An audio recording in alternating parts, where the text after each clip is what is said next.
விரைவில் திமுக ஆட்சி கவிழும் என்றும் நீக்கப்பட்டவர்கள் இணைப்பு என்ற பேச்சுக்கே நிச்சயம் இடமில்லை என அவைத்தலைவர் தமிழ் மகன் உசேன் தெரிவித்தார். திருவள்ளூர் மாவட்டம் பொன்னேரியில் அண்ணா சிலை முன்பாக அனைத்திந்திய அண்ணா திராவிட முன்னேற்றக் கழகம் சார்பில் கண்டன ஆர்ப்பாட்டம் இன்று நடைபெற்றது. மின் கட்டண உயர்வை கண்டித்தும் சட்ட ஒழுங்கு பாதிப்புகளை தடுக்க தவறிய திமுக அரசை கண்டித்து கண்டன ஆர்ப்பாட்டத்தில் ஈடுபட்டனர். திருவள்ளூர் வடக்கு மாவட்ட கழக செயலாளர் முன்னாள் சட்டமன்ற உறுப்பினர் பலராமன் தலைமையில் கண்டன ஆர்ப்பாட்டம் நடைபெற்றது. இதில் அவைத்தலைவர் தமிழ் மகன் உசேன் கலந்து கொண்டு நியாய விலை கடைகளில் பருப்பு பாமாயில் ஆகியவற்றை நிறுத்த முயற்சிக்கும் திமுக அரசை கண்டித்தும் ஆர்ப்பாட்டத்தில் ஈடுபட்டனர். பின்னர் செய்தியாளர்களிடம் பேசிய அவைத்தலைவர் தமிழ் மகன் உசேன் விரைவில் திமுக அரசு கவிழும் எனவும் பொதுக்குழு விதியின்படி நீக்கப்பட்டவர்கள் மீண்டும் சேர்க்கப்பட மாட்டார்கள் என்றும் மூத்த உறுப்பினர்களை இணைப்பது குறித்து எடப்பாடி பழனிசாமி மற்றும் தலைமை குழு உறுப்பினர்கள் முடிவு எடுப்பார்கள் என்றும் அவர் தெரிவித்தார். இதில் பொன்னேரி முன்னாள் சட்டமன்ற உறுப்பினர் பொன் ராஜா, கும்மிடிப்பூண்டி முன்னாள் சட்டமன்ற உறுப்பினர் விஜயகுமார், ஒன்றிய கழக செயலாளர் முத்துக்குமார், கவுன்சிலர் பானு பிரசாத், கிருஷ்ணபிரியா, வினோத், கொண்டக்கரை அமிர்தலிங்கம், வழக்கறிஞர் ஸ்ரீதர், பொன்னேரி யுவராஜ், கோபி, ரமேஷ் உள்ளிட்ட பலர் பங்கேற்றனர். தலைநாயகராக இருக்கின்ற எடப்பாடியார் அவர்களை புரட்சி தமிழர் எடப்பாடியார் அவருடைய ஆணைப்படி நடைபெறுகின்ற மக்களின் வாழ்வாதாரம் காக்க போராட்டம், மக்களுக்கு விடியலை கிடைக்க போராட்டம், மக்களுக்கு விடியலை கிடைக்க போராட்டம், ஆர்ப்பாட்டம் இது ஆர்ப்பாட்டம், ஆர்ப்பாட்டம் இது ஆர்ப்பாட்டம். அதை மாநாடு போல் காட்டுகின்ற ஆட்சிமிக்க நகரக்கழக பாசமிகு சகோதரர் பொன்னேரியினுடைய நகரக்கழக மாநில தலைவர் ஆர்ப்பாங்கையே வெட்டி கொள்ளுகிற அளவுக்கு இன்றைக்கு கூலிப்படைகளுடைய அராஜகம் வளர்ந்திருக்கிறது. தமிழகத்தில் மூன்றாம் முறையாக மின் கட்டணத்தை உயர்த்தி ஏழை மக்களுடைய உச்சந்தலையில் அடித்தார்போல் மின் கட்டண உயர்வை திராவிட முன்னேற்ற கழகத்துடைய ஆட்சியிலே இருக்கின்ற மரியாதைக்குரிய பொம்மை முதலமைச்சர் மு க ஸ்டாலின் அவர்கள் இன்றைய தினம் மின்கட்டணத்தை உயர்த்தியிருக்கிறார். இது மூன்றாவது முறையாக உயர்த்திய மின்கட்டணம் என்பதை நாடறியும்.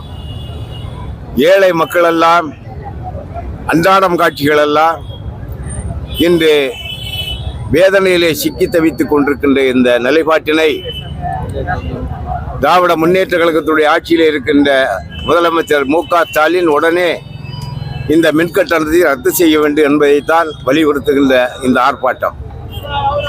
இந்த ஏழை மக்கள் வாழ்கின்ற இந்த நாட்டில் 3 முறை இப்படி மின்கட்டணத்தை உயர்த்திய அரசு எந்த அரசும் கிடையாது. புரட்சி தலைவர் ஆண்ட 10 ஆண்டு கால ஆட்சியிலும் கிடையாது. புரட்சி தலைவி அம்மா ஆட்சி பொறுப்பில் இருந்த காலத்திலும் கிடையாது.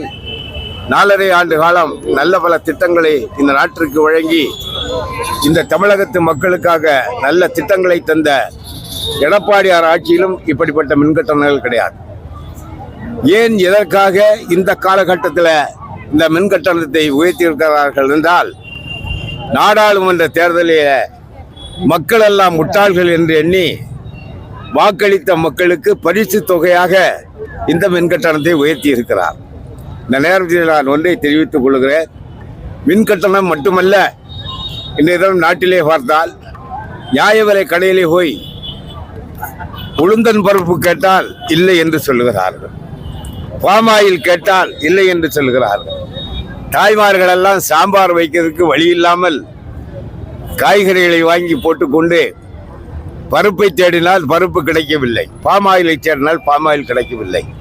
இதை நிறுத்துவதற்கும் இந்த அரசு வழி செய்து கொண்டிருப்பதையும் கண்டிக்கின்ற முகமாகத்தான் இந்த ஆர்ப்பாட்டம் என்பதை நான் தெரிவித்துக் கொள்கிறேன்.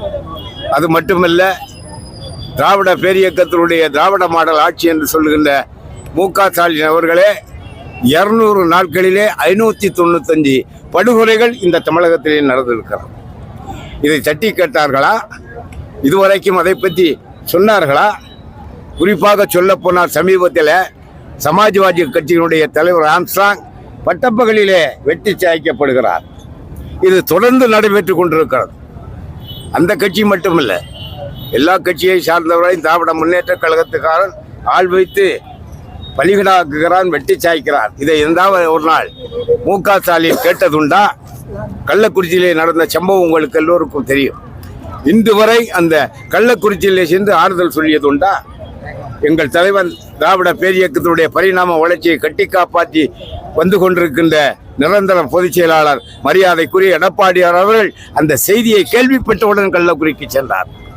நான் இவைகளையெல்லாம் ஏன் சொல்கிறேன் என்றால், இந்த மோசமான ஆட்சியை, இந்த அசிங்கமான ஆட்சியை, இந்த கேவலமான ஆட்சியை வீட்டிற்கு அனுப்ப வேண்டும் என்றால் விரைவிலேயே சட்டமன்ற தேர்தலை இந்த நாடு எதிர்நோக்கி கொண்டிருக்கிறது. நான் பணிவோடு தெரிவித்துக் கொள்கிறேன், சட்டம் ஒழுங்கு சீர்கட்டு போய் நிலை கொண்டிருக்கின்ற இந்த ஆட்சி இன்னும் தேவையா? மத்திய சர்க்கார் இதை நிறைவு செய்ய வேண்டும். மத்திய அரசு இதை உடனே உன்னிப்பாக கவனிக்க வேண்டும். மாவட்ட காவல்துறை அதிகாரிகள் எல்லாம் இருக்கிறார், அதற்கு மேலே ஆளுநர் இருக்கிறார். இந்த மாநிலத்திலே நடைபெறுகின்ற இக்கொடுமைகளை எல்லாம் பார்த்து கொண்டிருக்கிறார். இந்த கொடுமைகளை எல்லாம் சாய்க்கின்ற நாளாக இந்த அரசை வீட்டிற்கு அனுப்ப வேண்டும். அதுதான் எங்களுடைய கோரிக்கை என்பதை இந்த நேரத்திலே சொல்லி, மூன்றாவது முறையாக இந்த மின்கட்டணத்தை உயர்த்தி மாதம் ஒரு முறை இந்த மின்கட்டணத்தை உயர்த்திய பாங்கை இந்த அரசை கண்டிக்கின்ற வகையில் நடைபெறுகின்ற இந்த ஆர்ப்பாட்டம் தொடர்ந்து நடைபெறும். சிறைச்சாலைக்கு அஞ்சாதவர்கள் நாங்கள் சிறைச்சாலைக்கு செல்லுகின்ற வாய்ப்பை கூட நாங்கள் எதிர்பார்க்கிறோம். நான் எல்லாம் 23 தடவை சிறையிலே இருந்தவன். புரட்சி தலைவருக்காக 13 தடவையும், புரட்சி தலைவி அம்மாவிற்காக 10 முறையும் நான் பாளையங்கோட்டை சிறைச்சாலையை முத்தமிட்டவன் என்பதையும் இந்த நேரத்தில் எடுத்து சொல்லி, திராவிட பேரியக்கத்தினுடைய இந்த பொம்மை ஆட்சியை வீட்டிற்கு அனுப்பும் வரை எங்களுடைய போராட்டம் தொடரும். இந்த போராட்டத்தினுடைய வடிவிலே தான் இந்த பொன்னேரி தொகுதியில திருவள்ளூர் வடக்கு மாவட்ட கழகத்துடைய சார்பில் மிகச் சிறப்பாக அருமையாக முன்னாள் சட்டமன்ற உறுப்பினருடைய ஆதரவோடு என்னுடைய அருமை சகோதரர் சில்லியம் பலராமன் மிகச் சிறப்பாக இந்த கண்டன ஆர்ப்பாட்டத்தை நடத்தி இருக்கிறார். தொடர்ந்து நடத்துவார், மேலும் நடத்துவார் என்பதை இந்த நேரத்தில் சொல்லி, 2026 சட்டமன்ற தேர்தலுக்கு முன்னால் இந்த ஆட்சி கவிழும் என்பதையும் நான் திட்டவட்டமாக சொல்லி விடைபெறுகிறேன். நன்றி, வணக்கம். உறுதியாக சொல்கிறேன், நிச்சயமாக இல்லை, அந்த எண்ணமே கிடையாது. பொதுக்குழுவில் அங்கீகாரம் போட்டு பொதுக்குழுவுடைய முடிவுப்படி கட்சி நடவடிக்கை எடுத்தவர்களை மீண்டும் சேர்க்கக்கூடாது என்பது விதி. அந்த விதியினுடைய அடிப்படையில் நிச்சயமாக சேர்க்க மாட்டோம். நிச்சயமாக அது எங்களுடைய பொதுச் செயலாளர் தலைமை கழக நிர்வாகம் எடுக்க வேண்டிய முடிவு.